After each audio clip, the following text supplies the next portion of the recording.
Welcome to chemistry class, students. This is your first class taken by me. I hope you all know me. I am Mrs. Harold, and I'll be teaching to you organic chemistry portion. Devedi sir has already started from the first chapter, and so that I'll be starting from the organic chemistry.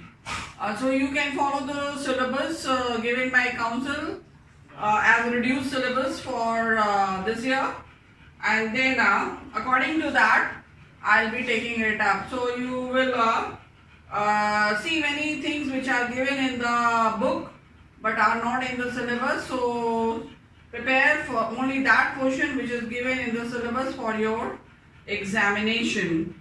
Okay, for your knowledge sake you can read the entire chapter, but for examination only prepare according to the reduced syllabus. So I'll be starting the organic compound. Organic compound. There are certain points, things that you should know before we go deep into the chapter. That first is that why organic compounds are different from inorganic compound, or why do we study organic compounds in a separate branch of chemistry? Why we are studying it? Why we are not studying it with inorganic compound? So the reason is that in short, if just I see that organic compounds they have a different structure. They have different structure from inorganic compound, and inorganic compound and organic compound you have done in class 10, so you have basic idea about it. So these compounds differ in their structure, and they differ in their composition, and they differ in their properties.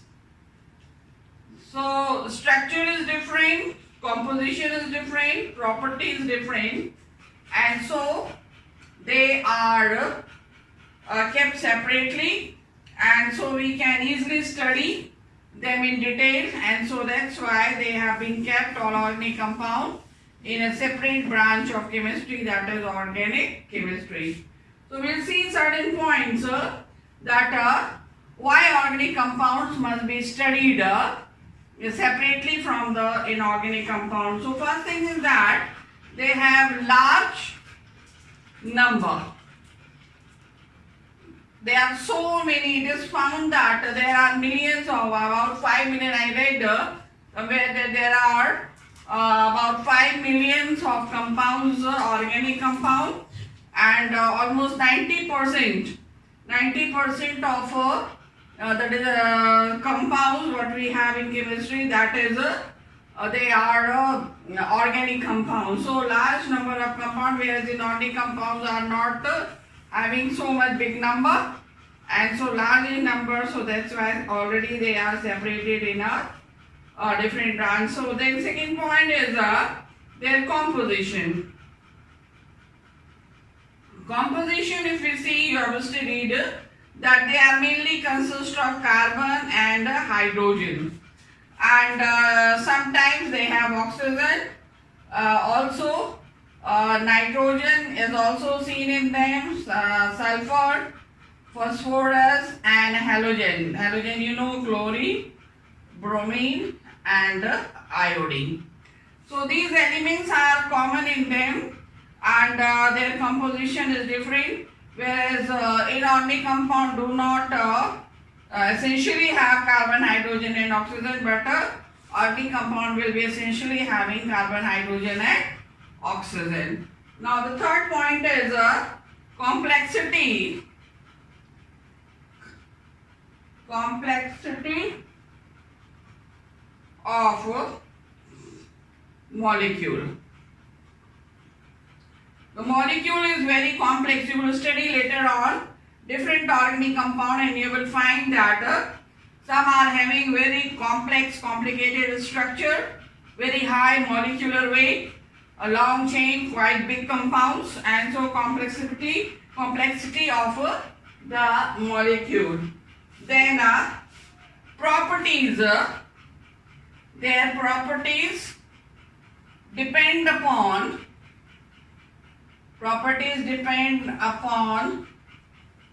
the functional group. Depend upon the functional group. Functional group, there is specific elements will be present, carbon, hydrogen and oxygen. They will be in union with oxygen in a different way. So there will be atoms or groups of atom or atoms. They will be deciding the property of the compound. So this is the fourth reason why should we study organic compound separately. Then number 5, covalent bonding. All of them are having covalent bonding, and ionic compounds are inorganic compounds, and so they do not have this organic compound do not have ionic bonding, so they are different from inorganic compound. Then isomerism, you have studied. Isomerism, you know, is a phenomena where two molecules or more than two molecules will have same molecular formula but will differ in their properties due to different structure. So they show isomerism, organic compound, and inorganic compound. Rarely they show only one category of inorganic compound you will study in class 12, that is coordination compound, which undergo isomerism. And whereas vast majority of organic compound, they show phenomena of isomerism. Then melting point and boiling point. Organic compounds, they have low melting and boiling point, whereas generally inorganic compounds have high melting point and boiling point. Then solubility. As you know, these are organic compounds are having covalent nature, so they are soluble in a non-polar solvent, generally non-polar solvent, whereas inorganic compounds are soluble in a polar solvent, because mainly they have ionic bonding or they are ionic in nature. Then combustibility.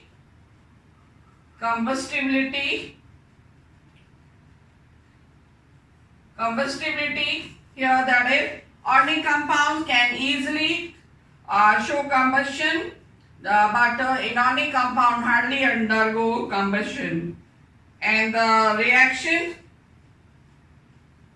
they undergo, since covalent bonding common, so they undergo molecular reaction, and inorganic compound they undergo ionic reaction mainly.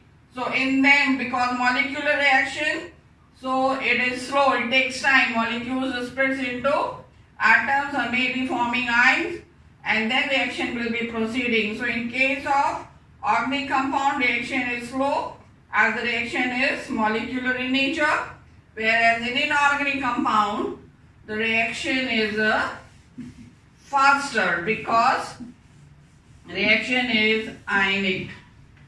So now next thing you have mentioned in the syllabus is the reason why these organic compounds are so large in number, reason for the large number, why they are millions and millions of in number, why they form so many compounds. These organic compounds, as I told in the beginning, they are about 5 millions which are known and studied, and the properties are known. So the first reason, that is you have already studied, that is catenation. Catenation, you know, it is the property of carbon atom to form long chain, branch chain or ring compound. Long chain, one carbon linked to the other carbon. Then branch, this is that, it could be branch, here again it could be further, so it is branch and ring, pentagonal ring, hexagonal ring. So ring also, this is because of this catenation property is because of the covalent bonding, the bond energy. The bond energy between carbon and carbon is very high, and that's why the bond is stable, covalent bond is stable, and it very easily forms long chain compound. Then the next is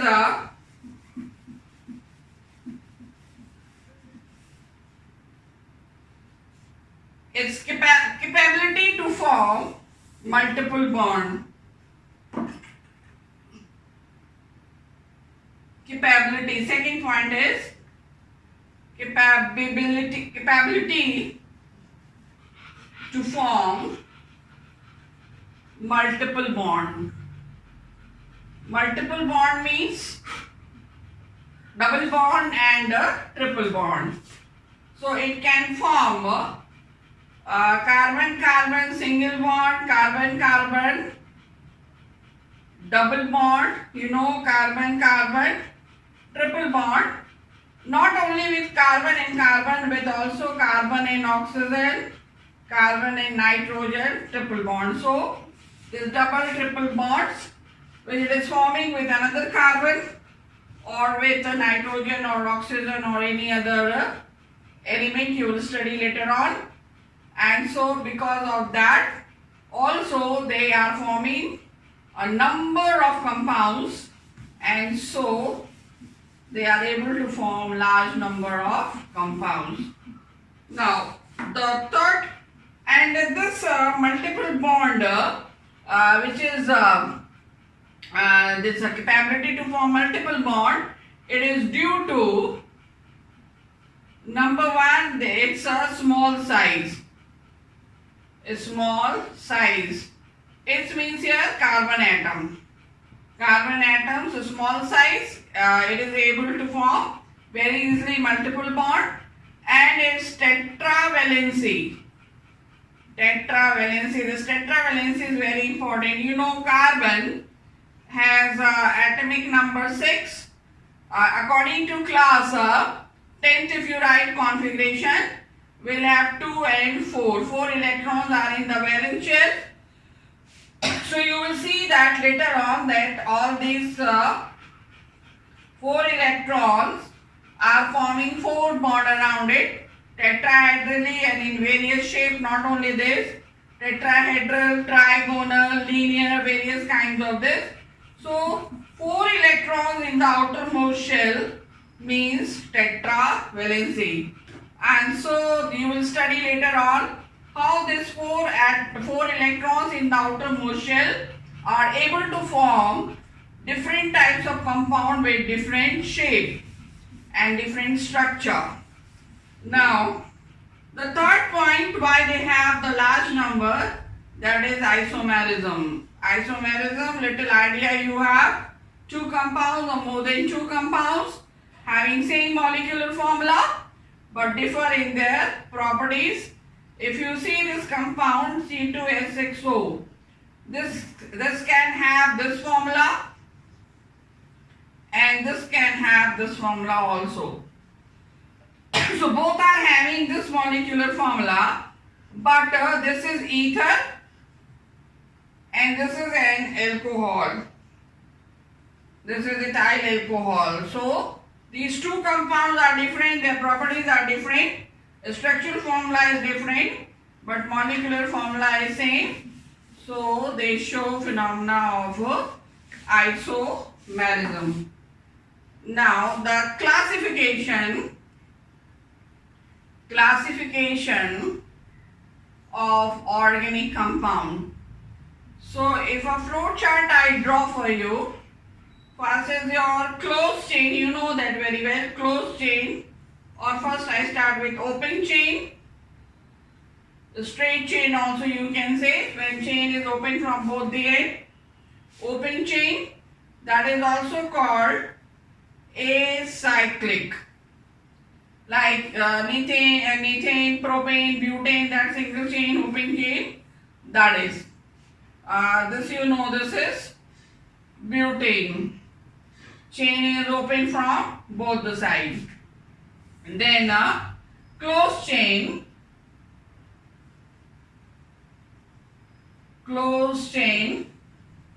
they are also called cyclic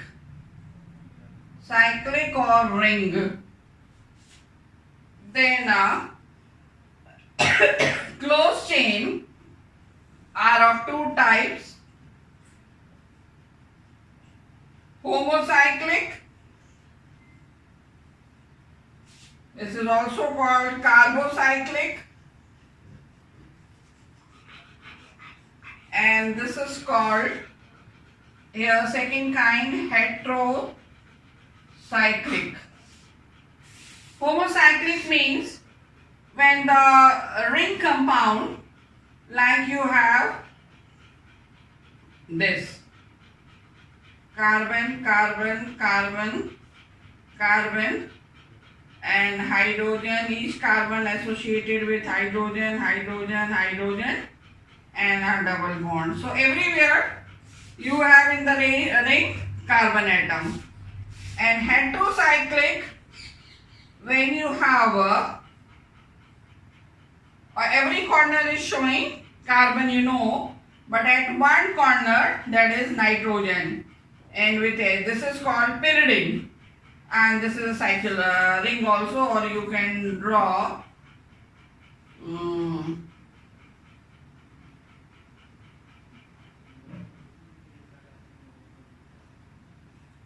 this is pyridine, hetero. So here carbon, here carbon, here carbon, carbon, carbon, but here nitrogen. So heterocyclic.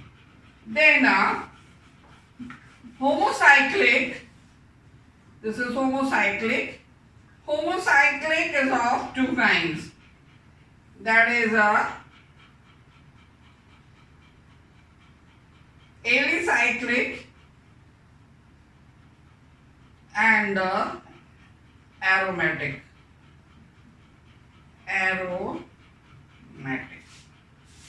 Alicyclic means you have this ring. Okay. And this ring means not benzene ring. It may be hexagonal, maybe pentagonal, hexagonal, and you may have heptagonal or some other end, but you won't have that is a benzene ring. Benzene ring is this. If this ring is there, then it is aromatic.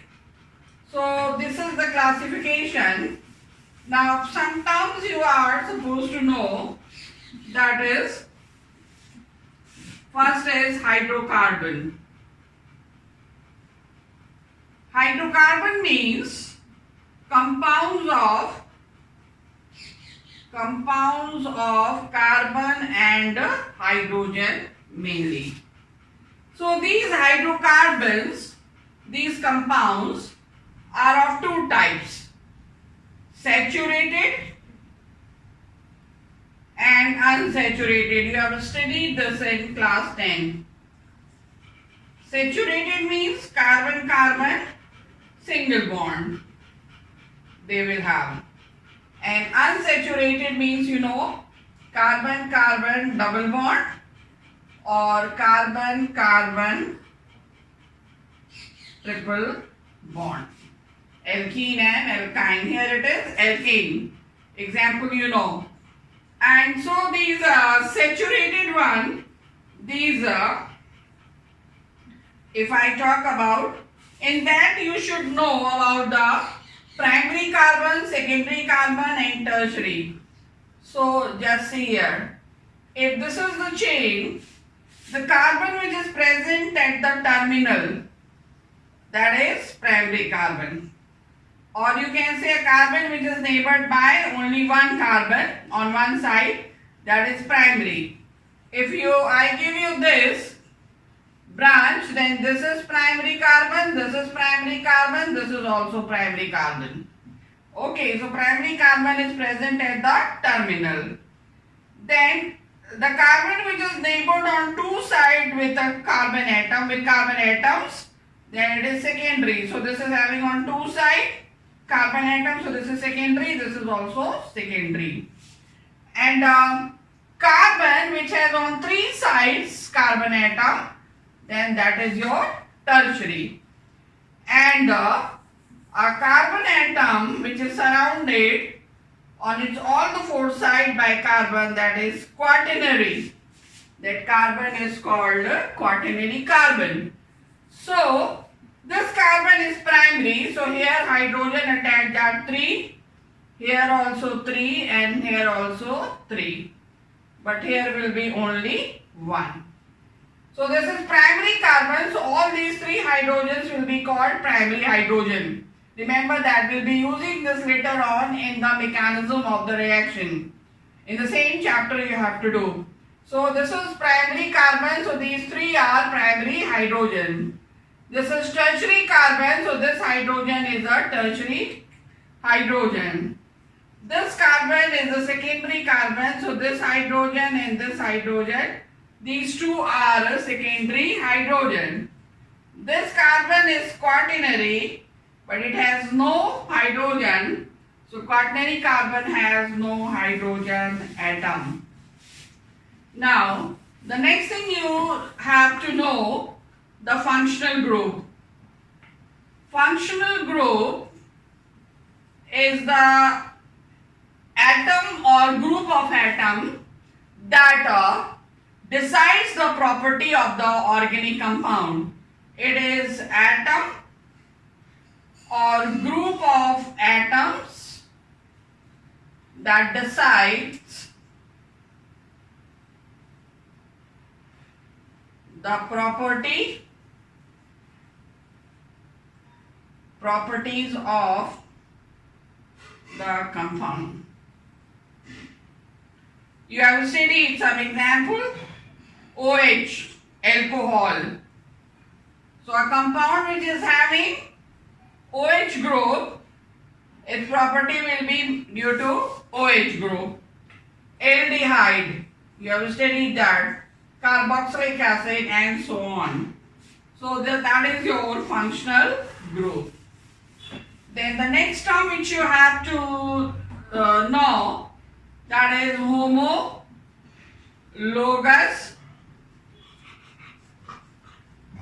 series.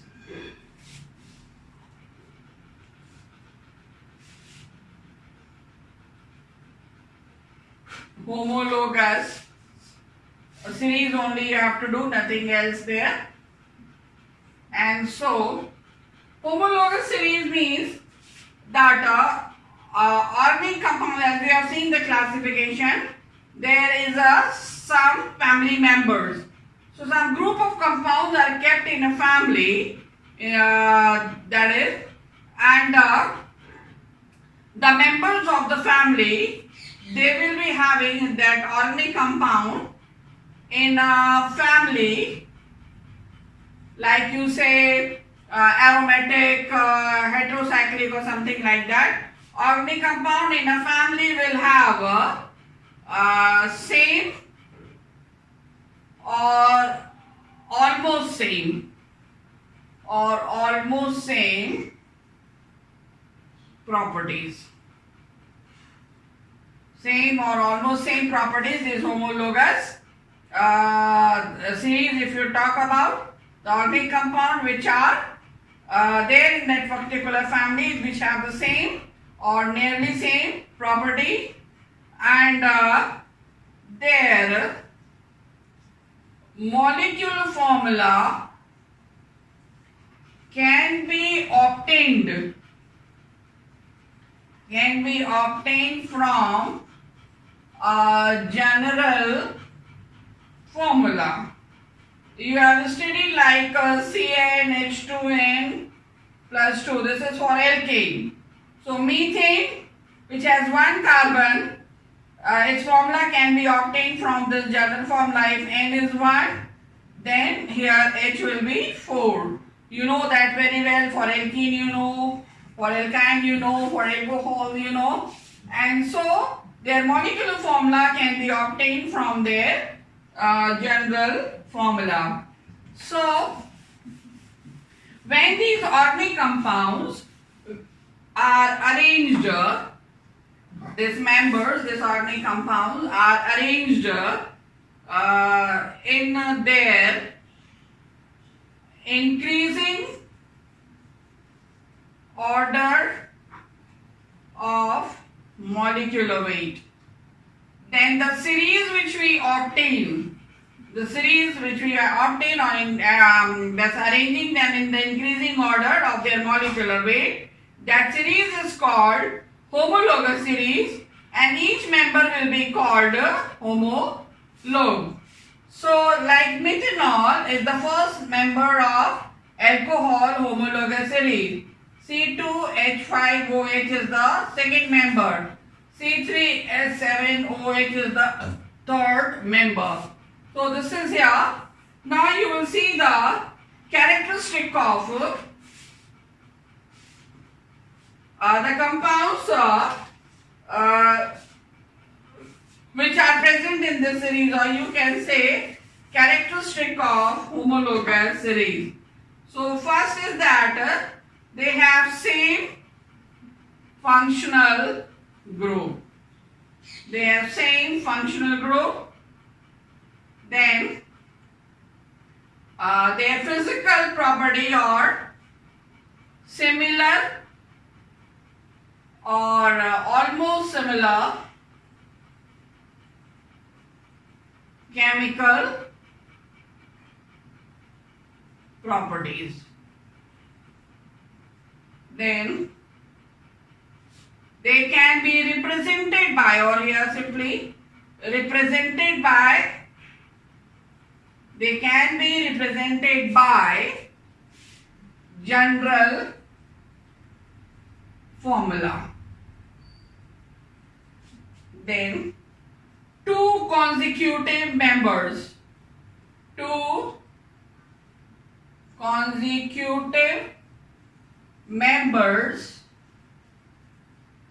differ in one CH2 group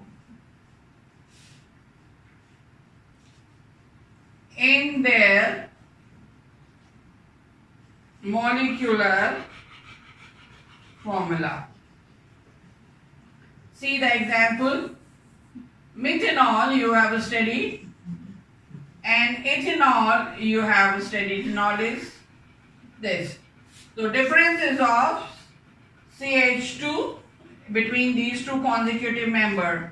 If I take CH3, CH2, CH2OH, propanol, then these two differ by one CH2 group. So these are the consecutive member.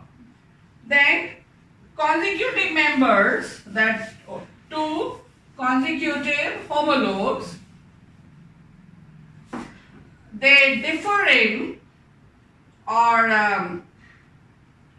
two homolog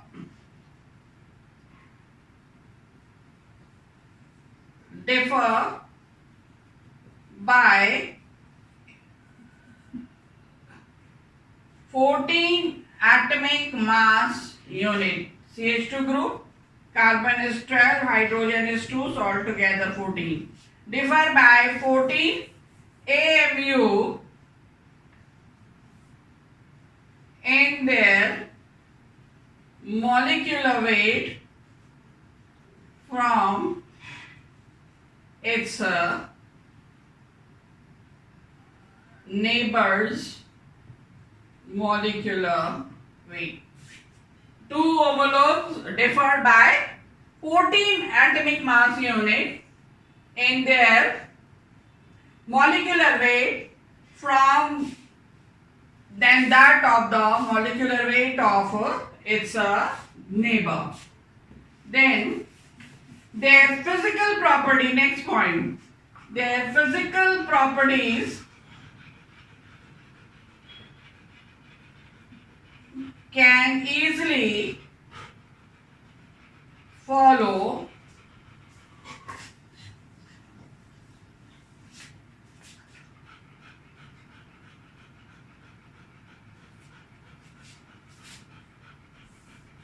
physical properties and chemical properties. We have taken physical properties mean density,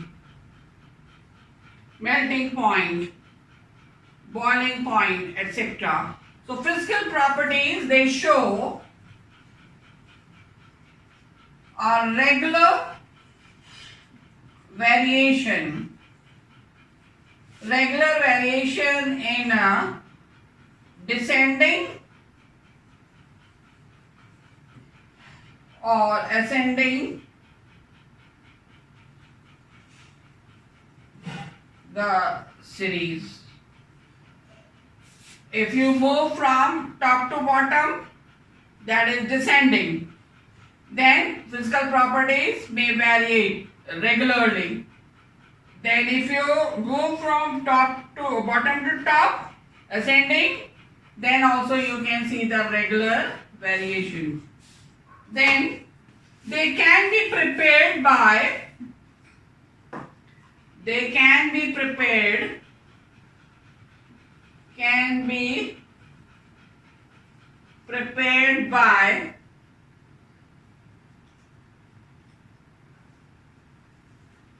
similar